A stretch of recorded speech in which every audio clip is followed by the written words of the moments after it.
Licenciado, buenas noches. ¿Cómo están? Muy buenas noches, señores. Bienvenidos al desarrollo de la presente clase. Un gusto poderles saludar. Bienvenidos. Licenciado, buenas Licenciado, noches. buenas noches. ¿Cómo están? Buenas noches, compañeros. Bienvenidos. Licenciado, buenas noches.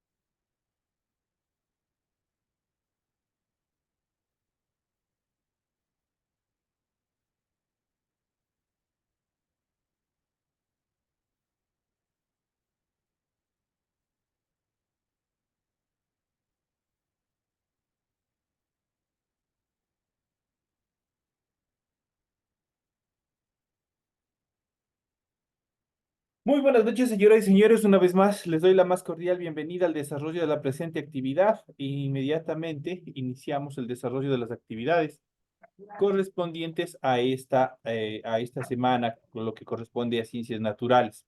Y como es de costumbre, compañeros, en pantalla presentamos el formato para recursos de aprendizaje de tarea. Estamos en la asignatura de ciencias naturales, en unidad número 11, evolución de la vida, compuestos químicos de la atmósfera primitiva o origen de las moléculas orgánicas, y con el tema correspondiente al tema número 4, los elementos de la vida, que es lo que nosotros vamos a ver en la presente clase. Si me ayudan apagando por ahí, existe un micrófono. Muy buenas noches, compañeros. Muy buenas noches, licenciado. ¿Cómo está? Buenas noches, compañerita. Entonces les había dicho que estamos ya en el tema número 4 con los elementos de la vida. Tienen ustedes el tipo de tarea, tienen el objetivo de tarea y a continuación tienen las instrucciones correspondientes al desarrollo de la presente actividad. Recuerden que el trabajo es individual, deben leer el compendio de la unidad 11, tema número 4. Pueden ampliar su información sobre el mismo tema con otras bibliografías de ser necesario. En la hoja de trabajo realicen la siguiente actividad. Primero, que representa diariamente a una persona que después de leer este artículo, obviamente, efectos sociales de la teoría de la evolución, pregunta si es ético lo que hizo Huxley. Vamos a ver, y obviamente vamos a leer justamente este artículo, efectos sociales de la teoría de la evolución. En base a eso, ustedes van a ver en relación a su criterio personal. Ustedes van a responder esta pregunta si es ético lo que él hizo o si está fuera de la ética. Ustedes tienen que, obviamente, aportar de acuerdo a su criterio. Y ya vamos a ver más adelante en función de este tema. Ustedes saben que las actividades son 100% escritas, para ello tienen que desarrollar la rotulación de la hoja en función del esquema que ustedes ya saben cómo tienen que desarrollar. En relación al contenido, tienen que leer las recomendaciones, la rúbrica de calificaciones, y al final de este proceso tenemos la información para el desarrollo de los recursos de plataforma. Estamos en la unidad número 11 con el tema los elementos de la vida correspondientes a la semana número 4 del primero de julio del 2024. De hecho, esta tarea permite entregas desde el 1 de julio, la fecha límite de entrega es del 15 de julio y la fecha de publicación de calificación será hasta el 20 de julio. Tenemos apenas ya 15 días para presentar esta última actividad, así es que por favor sigan cumpliendo con todas las actividades que ustedes tienen en plataforma o de pronto se encuentran pendientes. En función de esta actividad, vamos a ver el material de apoyo y vamos a ver algunos compuestos químicos. Vamos a ver en cuanto al desarrollo de la evolución mismo de la vida desde el punto de vista ya químico, cómo se han ido interconectando, cómo se fueron entrelazando determinados componentes hasta dar origen a la vida. Y dentro de esto tenemos el tema central, la evolución de la vida, compuestos químicos de la atmósfera primitiva y origen de las moléculas orgánicas. Los elementos de la vida. Fue necesario esperar hasta la segunda mitad del siglo pasado para que cuatro físicos ilustres propusieran que los elementos químicos como el carbono, el hidrógeno, el oxígeno y el nitrógeno se formaron en las reacciones nucleares que ocurrieron en las estrellas. En un proceso que se conoce como nucleosíntesis estelar, que utiliza como combustible nuclear el hidrógeno que se formó en la gran explosión cósmica recordando lo que sucedió en la gran explosión, en el Big Bang, en el momento mismo del origen del universo. La biología contemporánea, especialmente la bioquímica, ha demostrado que los organismos vivos están constituidos por una variedad de elementos químicos que, a pesar de ser un grupo reducido, se encuentran en grandes cantidades en el universo. De hecho, el 95% del cuerpo de los seres vivos se compone por cuatro elementos fundamentales, como es el carbono, el oxígeno, el hidrógeno y el nitrógeno. Esos son los cuatro componentes, obviamente, que tiene todo ser vivo, incluido el hombre. De ellos, el carbono es el más importante. Sin él no podrían formarse el ácido desoxirribonucleico, conocido como ADN, las proteínas, los glúcidos, las vitaminas y también las grasas que obviamente tenemos. El carbono es un elemento muy abundante en el cosmos. Tiene la capacidad de unirse entre sí y formar largas cadenas para producir moléculas mucho más complejas. Esta facilidad para enlazar moléculas permitió la evolución de los organismos vivos. En la Tierra primitiva se dio una excelente combinación de grandes cantidades de carbono y de agua, que fueron determinantes para el origen de la vida. Se puede decir que el carbono es la base química de la vida.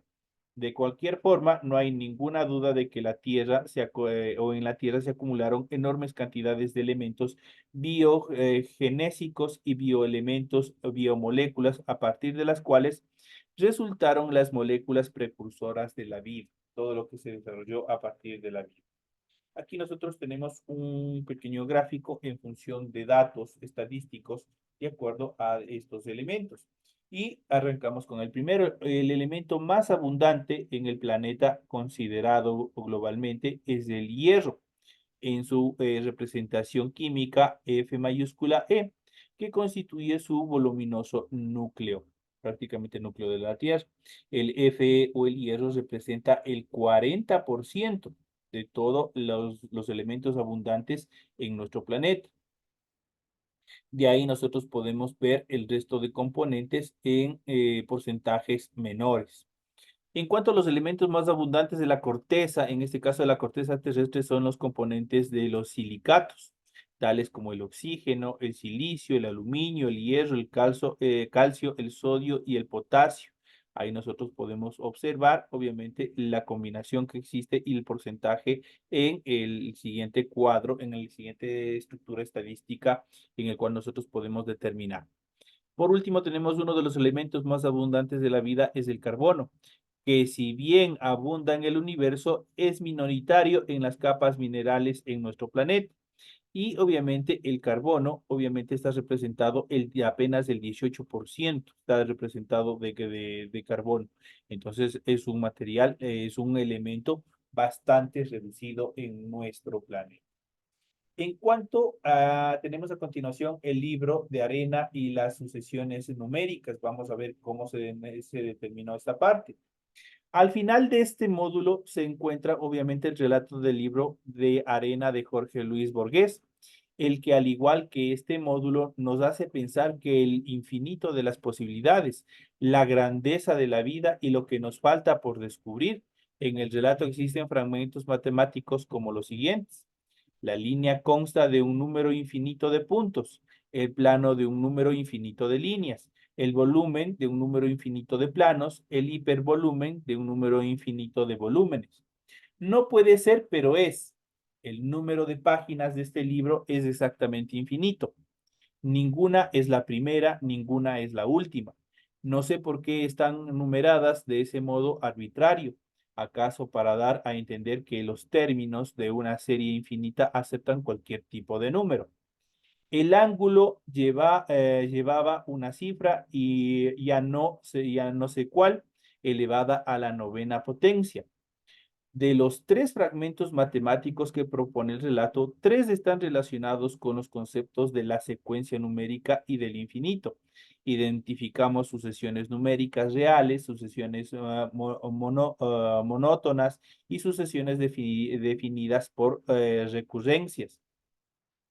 En el relato no se proponen fórmulas que definan sucesiones numéricas reales, biológicos, ya que se trata de un relato fantástico, pero nos sirve para reflexionar sobre los números de las páginas del libro de Larén, que es una, dicho de paso, es una obra literaria que es bastante interesante para nosotros poder comprender cómo se dio la evolución de la vida.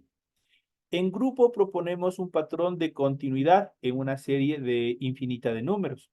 En cuanto a los efectos sociales de la teoría de la teoría de la evolución por selección natural de Charles Darwin propone que el ambiente favorece la supervivencia de producción de los más aptos frente a las condiciones limitantes del ambiente. Esta idea fue adoptada por fundamento por diversos sistemas éticos y sociales. Antes de la publicación del origen de las especies de Charles Darwin, surgió el término supervivencia del más apto, frase acuñada en el año de 1851 por Herbert Spencer. Este sustentaba que la supervivencia de los aptos aplicaba y justificaba las diferencias de riqueza y éxito entre las sociedades y las personas. Defensores del que posteriormente también se conocería como darwinismo social, establecieron medidas sociales radicales y a menudo coercitivas, un intento por corregir este desequilibrio. Thomas Huxley, justamente lo que ustedes tienen que analizar, dedicó buena parte de su ensayo Evolución y Ética a desacreditar al darwinismo social, punto por punto. Huxley comenzó por refutar la ciencia en que se apoya el darwinismo social y más adelante dio paso a los argumentos morales. Huxley presentó una serie de pruebas históricas en contra de esta teoría y afirmó que el hecho de que ciertas cualidades se consideraran virtudes o vicios dependería de las circunstancias en las cuales se vayan a desarrollar. Por otro lado, la noción de que circulaba se refería a que los humanos comparten ancestros con otros animales. Muchos defensores de los derechos de los animales expresaron que si humanos y animales comparten la misma naturaleza, ambos deberían o ambos deben gozar de los mismos derechos, a lo que Darwin argumentó que las sociedades más compasivas serían las más exitosas y que nuestra simpatía debía extenderse a todos los seres capaces de sentir.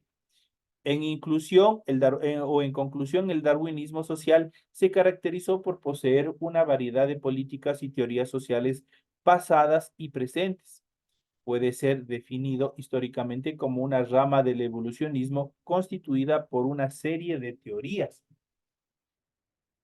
desde el punto de vista teorías pseudocientíficas que surgen de la teoría de la selección natural de Darwin a partir de la relación entre las leyes de naturaleza con las leyes sociales que sustentan la supervivencia del más apto, eso quiere decir del que se ha preparado, de la especie que evolucionó justamente para adaptarse a los cambios del medio ambiente, a los cambios de su entorno, de los ecosistemas, ese es el que obviamente prevalecerá.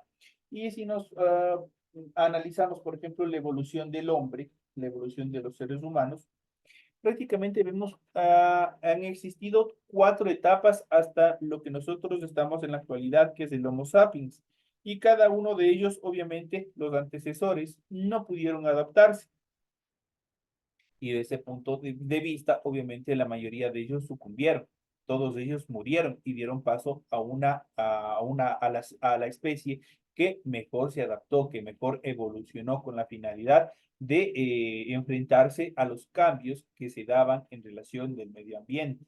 Estaban existiendo una serie de cambios en cuanto a depredadores, en cuanto a alimentación, en cuanto a una serie de aspectos. Obviamente que otros seres con mejores conocimientos, con mejores habilidades, obviamente se fueron adaptando para poder sobrellevar todos los cambios que se venían enfrentando. De esa manera nosotros podemos también identificar o dar paso a este tipo de teorías, obviamente en relación al desarrollo de la vida. Vamos a ver un poquito más, vamos a ver una serie de actividades en función de los elementos de la vida que nosotros hemos estado analizando. Y vamos a ver justamente en el siguiente eh, relato cómo se van desarrollando los elementos de la vida. Los bioelementos o elementos biogénicos son los elementos químicos presentes en los seres vivos. La materia viva está constituida por unos 70 elementos.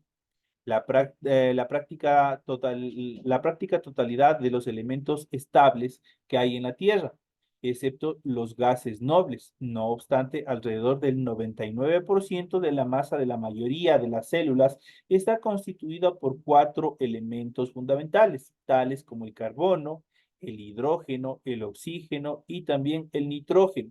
De esos componentes está compuesta nuestras células y por eso nosotros obviamente tenemos toda la energía necesaria para continuar desarrollando todas nuestras actividades, que son mucho más abundantes en la materia viva, obviamente, que en la corteza terrestre. Es una de las características fundamentales. La proporción de los diversos bioelementos es muy diferente a la que hallamos en la atmósfera de nuestro planeta. La hidrosfera o la corteza terrestre, esto nos indica que la vida ha seleccionado aquellos elementos que le son más adecuados para formar sus estructuras y realizar sus funciones. Por ejemplo, el carbono representa aproximadamente el 20% del peso de los organismos, pero su concentración en la atmósfera en forma de dióxido de carbono es relativamente baja, de manera que los seres vivos extraen y concentran este elemento en sus tejidos. Es una de las características fundamentales de este proceso. Si bien los elementos químicos de los seres vivos están presentes en el planeta, la proporción que se encuentra es diferente, incluso de la que se encuentra en la corteza terrestre, que es donde se desarrolla la vida. Esto indica que los seres vivos han seleccionado aquellos elementos que son más idóneos para el desarrollo de la vida. De todos los elementos que se encuentran en la corteza de los seres vivos, únicamente han aprovechado el 70%, siendo tan solo 16 comunes a todos ellos. Estos nos confieren la idea de que la vida se ha desarrollado sobre unos elementos específicos, no por casualidad, sino por tener unas propiedades acordes a los procesos necesarios para el desarrollo y producción de vida. La siguiente tabla muestra la proporción de algunos bioelementos en el cuerpo humano y también en la corteza de la Tierra. Arrancamos con el primero, por ejemplo, el oxígeno. En la corteza de la Tierra se encuentra en el 50,2%, mientras que en el cuerpo humano se encuentra en el 62,81%. Eso quiere decir que el oxígeno en el cuerpo obviamente es mucho más abundante que en la corteza de la Tierra. El carbono en la corteza de la Tierra apenas representa el 0,18%, mientras que en el cuerpo representa el 19,37%. El hidrógeno representa en la corteza terrestre el 0,95%, mientras que en el cuerpo de los seres vivos representa el 9,31%. El nitrógeno en la corteza terrestre representa el 0,03%, mientras que en el cuerpo humano representa, o en el cuerpo de los seres vivos, representa el 5,14%. El calcio en la corteza terrestre representa el 3,22%. En el cuerpo humano, obviamente, esto es mucho más bajo y solo representa el 1,38%. El fósforo en la corteza terrestre representa el 0,11%, mientras que en el cuerpo de los seres vivos representa el 0,64%. El azufre en la corteza terrestre representa el 0,11%, mientras que en el cuerpo de los seres vivos el 0,63%. El sodio representa en la corteza terrestre el 2,36%, mientras que en el cuerpo apenas representa el 0,26%.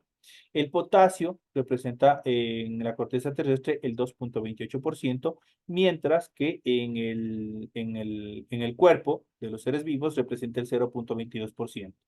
El cloro en la corteza terrestre representa el 0,20%, en el cuerpo de los seres vivos el 0,18%.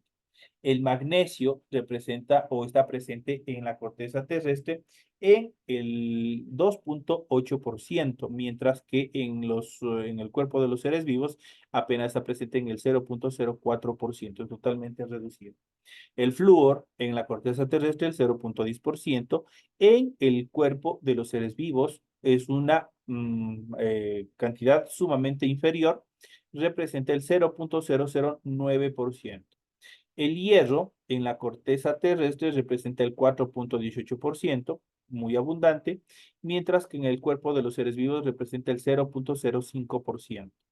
El aluminio en la corteza terrestre representa el 7,30%, mientras que en el cuerpo de los seres vivos representa el 0,001%. El manganeso está presente en la corteza terrestre en el 0,08%, mientras que en el cuerpo de los seres vivos representa el 0,001%. Y el silicio, obviamente, solo está presente en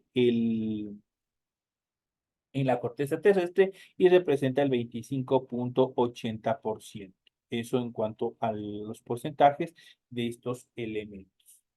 Atendiendo a la abundancia, pero no a su importancia, se puede dividir a los bioelementos en bioelementos primarios, bioelementos secundarios y oligoelementos. Esa es la clasificación de acuerdo al nivel de presencia que existen de los bioelementos. Son tres los bioelementos: bioelementos primarios, bioelementos secundarios y oligoelementos. En cuanto a los bioelementos primarios, representados por las letras mayúsculas C, H o I, N, son los elementos mayoritarios de la materia viva, donde representan al menos el 95% de la misma y que son indispensables para la formación de glúcidos, de lípidos y también de proteínas. Las propiedades que hacen al carbono, al hierro, al oxígeno y al nitrógeno tan importantes son las siguientes. Por ejemplo, el carbono, el nitrógeno y el oxígeno pueden compartir más de un par de electrones, formando dobles o triples enlaces, lo cual les permite ser muy versátiles para formar enlaces. Otra de las características que podemos mencionar es que son los elementos más ligeros capaces de formar enlaces covalentes y enlaces muy estables. Es interesante la capacidad que tiene el carbono para formar enlaces estables, carbono-carbono, lo que permite que pueda formar largas cadenas o incluso estructuras cíclicas y también unirse a otros elementos, aumentando la capacidad de crear grupos funcionales como adheridos, perdón, cetonas, alcoholes, aminos, entre otros, que dan pie a una gran diversidad de compuestos. Los enlaces que forman son lo suficientemente fuertes como para formar compuestos estables y a la vez son susceptibles de romperse sin excesiva dificultad. Por eso la vida está constituida por carbono y no por silicio. Un átomo con la configuración electrónica de su capa de valencia igual a la del carbono. El hecho es que las cadenas de silicios no son estables y las cadenas de silicio y oxígeno son prácticamente inalterables. Y mientras el oxígeno y el carbono, CO2, es un gas soluble en el agua, su equivalente es el silicio, en sus siglas CI o base 2. Es un cristal sólido, muy duro e insoluble en el agua o en cualquier elemento, no se puede disolver. La configuración tetraédica de los enlaces de carbono permite que las moléculas que forman tener estructuras tridimensionales diferentes, algo importante en la funcionalidad de la célula. Los compuestos derivados por átomos de carbono se encuentran en estados muy reducidos. Como el oxígeno es muy abundante en el medio, esos compuestos tienen una tendencia a oxidarse para formar compuestos de baja energía, como el CO2 y el agua. La energía despedida de estas oxidaciones es aprovechada por las funciones vitales de todos los seres vivos. Tenemos la siguiente característica: el oxígeno es un elemento muy electronegativo que permite la obtención de energía mediante la respiración aeróbica. Además, forma enlaces polares con el hidrógeno, dando lugar a radicales polares solubles por ejemplo, en relación del agua. Entonces, es otra de las características. El nitrógeno se encuentra principalmente como grupo amino presente en las proteínas, ya que forma parte de todos los aminoácidos. También se halla en las bases nitrogenadas de los ácidos nucleicos. Prácticamente todos los nitrógenos es incorporado al mundo vivo como ion nitrato por las plantas. El gas nitrogenado solo es aprovechado por algunas bacterias del suelo y algunas cianobacterias. Eso es en cuanto a las características de los bioelementos primarios. En función de los bioelementos secundarios, en las siglas S, P, Mg, Ca, Na, K y Ci, vamos a ver cuáles son las características de igual manera. También son elementos que forman parte de los seres vivos, pero aparecen en una menor proporción, alrededor solamente del 4.5% de la masa total de los organismos. Dentro de ellos tenemos el primero, el S, que es el azufre. Aparece en dos aminoácidos, la cisteína y la metionina, que aparecen en casi todas las proteínas. También se encuentran en otras sustancias como las vitaminas del complejo B y en las coenzimas, obviamente, de la vitamina A. Forma parte de de los sulfatos. Estos son sales necesarias para el desarrollo de la vida. En cuanto al fósforo, Manuel Sani, por favor, ayúdeme apagando su micrófono. En cuanto al fósforo, es un elemento necesario de los nucleídos, compuestos base de los ácidos nucleicos, tales como el ADN y también el ARN dentro de nuestra célula, y de sustancias de gran interés biológico, como muchas enzimas. También se pueden encontrar en en los fosfolípidos, sustancias abundantes en la construcción de las membranas de la célula. Es parte integrante de los fosfatos. Estos son sales necesarias para los seres vivos. Otra de las características fundamentales que podemos mencionar es el magnesio. Forma parte de la molécula de la clorofila, presente 100% solo en las plantas, donde actúa como catalizador en la reacción de la fotosíntesis. El calcio aparece formando parte del carbono calcio, que es el componente principal de la estructura esquelética de la mayor parte de los animales. En su forma iónica, estabiliza muchas estructuras celulares como el uso mitótico y también intervienen en muchos procesos fisiológicos como la contracción muscular, la coagulación de la sangre y también en la transmisión de impulsos nerviosos. Entonces, todas estas cosas siempre están a base y están respaldados en todos los componentes, en todos los minerales que existen y obviamente que nosotros estamos constantemente consumiendo a través de la carne, a través de vegetales, a través de todos los alimentos que nosotros comemos, estamos ingiriendo todo este tipo de elementos. El sodio, el potasio y el calcio aparecen como iones en las sales minerales disueltas en el agua de los seres vivos. Participan en una gran cantidad de procesos fisiológicos como la transmisión del impulso nervioso, ya que son los responsables de la creación de los potenciales de la membrana. En las plantas es el potasio quien regula el mecanismo de apertura y de cierre de los estomas de las hojas. Ustedes han visto que determinadas hojitas, determinadas plantas, determinados pétalos, determinadas flores, cuando anochece, se contraen y cierran, se forma un capullo. Y cuando sienten la luz solar, empiezan a abrir. Justamente ahí actúa justamente el sodio, el potasio y el cloro, que las plantas también absorben a través de las raíces y las transforman tanto en savia bruta y savia elaborada para obviamente generar todo este tipo de mecanismos de apertura y cierre que realizan a partir de sus estómagos. Y por último tenemos los oligoelementos. Los oligoelementos son bioelementos presentes en pequeñas cantidades.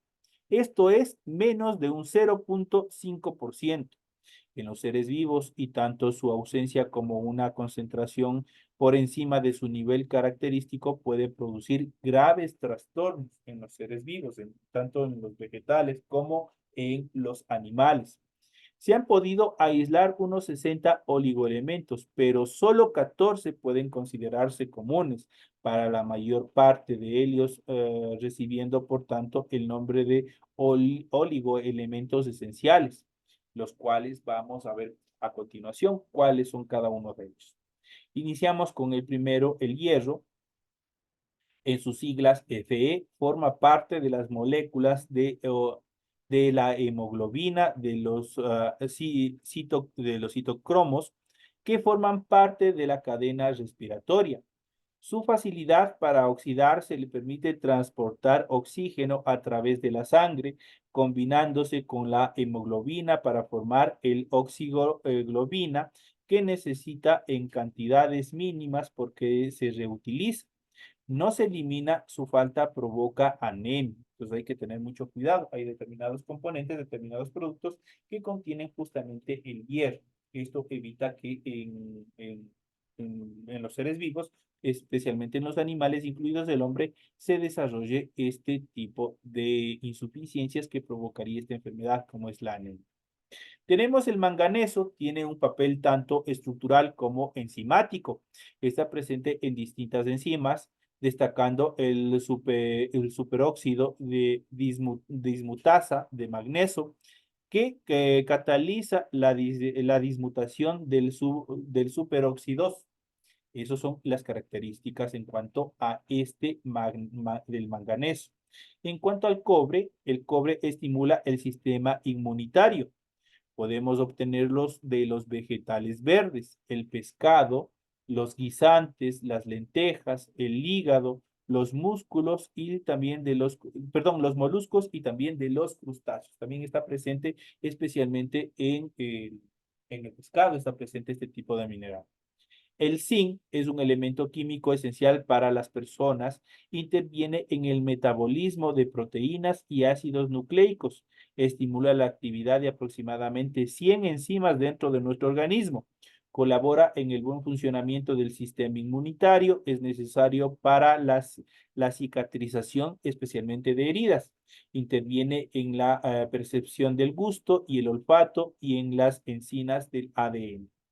Eso quiere decir, ahora que estamos por ahí con una amenaza de regreso por ahí de una variante del COVID, eso quiere decir que la presencia del zinc obviamente permite a nuestro aparato respiratorio, obviamente dentro del aparato gustativo, sentir el gusto y el olfato. Si nosotros vemos qué es lo que pasaba, por ejemplo, con el COVID prácticamente anulaba todas estas percepciones. Eso quiere decir que el virus del COVID actúa directamente reduciendo todo este proceso que tiene el zinc en nuestro organismo. En cuanto al flúor, se acumula en huesos y dientes dándoles una mayor resistencia, una mayor dureza. El yodo es un elemento químico esencial. La glándula tiroides fabrica las hormonas tiroxina y triodotironina que contienen yodo. La falta de eso, obviamente, cuando hay esta afección, obviamente no está funcionando bien la glándula tiroides, obviamente el cuerpo no recibe este tipo de elementos y necesariamente tiene que, obviamente, ser sustituido por otros elementos químicos. El boro se encarga del mantenimiento de la estructura de la pared celular, especialmente en los vegetales. El silicio proporciona resistencia al tejido conjuntivo y forma parte del óxido del silicio que constituye el esqueleto de muchas plantas, como las gramíneas y los equisetos, y también el caparazón de muchos microorganismos como las diatomeas. Y por último tenemos el vanadio, es un elemento esencial en algunos organismos. En humanos no está demostrado su esencialidad, aunque existen compuestos de vanadio que imitan a proteínas la actividad de la insulina, por ejemplo. La insulina que controla todo lo que es este proceso cuando las personas obviamente no tienen una correcta producción de insulina, obviamente propenden a aumentar el azúcar en la sangre y esto se denomina diabetes. Entonces tenemos obviamente este mínimo componente porque no existe una respuesta química que sea totalmente necesario para, o esencial para el desarrollo de la vida. Pero obviamente la falta de esto obviamente propende a la poca fabricación de la insulina de nuestro cuerpo y eso sí puede generar problemas en cuanto al desarrollo de la insulina en nuestro cuerpo y esto puede generar diabetes. Señores y señores, de esta manera se ha explicado todos los procesos correspondientes a esta clase y al tema que nosotros hemos visto en cuanto al desarrollo de los compuestos para la vida. Tienen todo el material necesario para que puedan desarrollar una pequeña tarea que ustedes tienen planificadas para esta semana. Les deseo que tengan una feliz noche, un feliz resto de semana y nos estaremos viendo hasta la próxima clase. Señores y señores, una feliz noche. Que Dios lo bendiga, Lice. Licenciado, de igual manera.